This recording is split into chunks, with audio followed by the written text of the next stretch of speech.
ദജ്ജാല് പുറപ്പെടുന്നു, ഇസ്രായേൽ തീർന്നു. ദജ്ജാലിന്റെ ഖുറൂജ്, അവന്റെ ആഗമനം അതിവിദൂരമല്ല. നബി തങ്ങൾ സല്ലല്ലാഹു അലൈഹി വസല്ലം അവൻ പുറപ്പെടുന്നതിന്റെ ചില അടയാളങ്ങൾ പറഞ്ഞിട്ടുണ്ട്. അതിൽ ഒന്നാണ് പള്ളി മിമ്പറുകളിൽ ദജ്ജാലിനെ പറ്റി പറയപ്പെടാത്ത കാലം വന്നാൽ ദജ്ജാലിന്റെ പുറപ്പെടൽ പ്രതീക്ഷിച്ചു കൊള്ളുക എന്ന് റസൂൽ കരീം സല്ലല്ലാഹു അലൈഹി വസല്ലം. അങ്ങനെയുള്ള ഒരു കാലഘട്ടത്തിലാണ് ദജ്ജാല് പുറപ്പെടുക.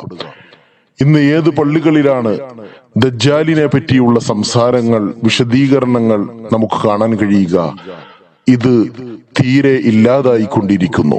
അതുപോലെ ദജ്ജാല് പുറപ്പെടാനുള്ള അടയാളങ്ങൾ പറഞ്ഞു. മഹാനായ തമീമുദ്ദാരി എന്ന് പറയുന്ന സഹാബി നബിതങ്ങളുടെ കാലഘട്ടത്തിൽ സമുദ്രയാത്ര ചെയ്യുമ്പോൾ ഒരു ദ്വീപിൽ എത്തിച്ചേർന്നു. അവിടെ ജസ്സാസത്ത് എന്ന് പറയുന്ന ഭീകരമായ ജീവിയെയും അതുപോലെ ദജ്ജാലിനെയും കണ്ടുമുട്ടി.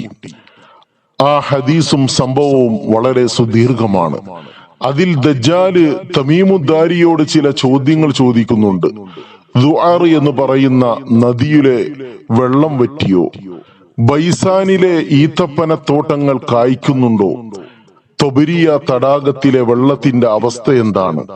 ഇതിന് തമീമുദ്ദാരി പറഞ്ഞ മറുപടി, ബൈസാനിലെ ഈത്തപ്പനകൾ കായ്ക്കുന്നുണ്ട്, ദുആർ നദിയിൽ വെള്ളം ധാരാളമുണ്ട്, അതുപോലെ തൊബരിയ തടാകത്തിലും വെള്ളം സമൃദ്ധമാണ്. അപ്പോൾ ദജ്ജാല് പറഞ്ഞ മറുപടി ഇതായിരുന്നു, അമ്മ അറിയണം, ഇന്നമാ യൂഷികു അൻ യദ്ഹബ, തീർച്ചയായും ആ തൊബരിയ തടാകത്തിലെ വെള്ളം അത് ഇല്ലാതാകുന്നതാണ്, വറ്റി വരണ്ടു പോകുന്നതാണ്. തൊബരിയ തടാകം ഇന്ന് ഇസ്രായേലിന്റെ പ്രദേശങ്ങളിൽപ്പെട്ട ഒരു തടാകമാണ്. ഭൂമി ഗവേഷകരും അതുപോലെ തന്നെ സമുദ്ര ശാസ്ത്രജ്ഞരും തൊബരിയയിലെ വെള്ളം അനുദിനം കുറഞ്ഞു വരുന്നതായി റിപ്പോർട്ടുകളിൽ പറയുന്നു. ഇത് കണ്ട് ജൂതന്മാർ ഭീതിയിലാണ്. കാരണം ജൂതന്മാർ ഇസ്ലാമിന്റെ വിരോധികളാണെങ്കിലും ശത്രുക്കളാണെങ്കിലും നബിതങ്ങൾ സല്ലല്ലാഹു അലൈഹി വസല്ലം പറഞ്ഞ മുന്നറിയിപ്പുകളിൽ അവർക്ക് ഉറച്ച വിശ്വാസമുണ്ട്. അവരുടെ അന്ത്യം അടുത്തു എന്ന് അവർക്ക് മനസ്സിലാക്കാൻ കഴിയും. അവരുടെ വക്താവായ അല്ലെങ്കിൽ അവരുടെ നേതാവായ ദജ്ജാൽ ഉടനടി പുറപ്പെടും. ദജ്ജാൽ പുറപ്പെട്ടതോടെ അവർക്ക് വിജയത്തിന്റെ കാലഘട്ടമല്ല, മറിച്ച് അതോടുകൂടി ഇമാം മഹ്ദിയും ഈസാ നബി അലൈഹിസ്സലാത്തു വസ്സലാമിന്റെയും വെളിപാടുണ്ടാകും. ഇമാം മഹ്ദിയുടെ നേതൃത്വത്തിൽ ഈസാ നബി അലൈഹിസ്സലാത്തു വസ്സലാം വിശ്വാസികളുമായി ദജ്ജാലിനെ തേടി പുറപ്പെടുകയും ദജ്ജാലിന്റെ കഥ കഴിക്കുകയും ചെയ്യും. അങ്ങനെ ഓരോ ജൂതന്മാരെ ഇല്ലായ്മ ചെയ്യുന്നതാണ്.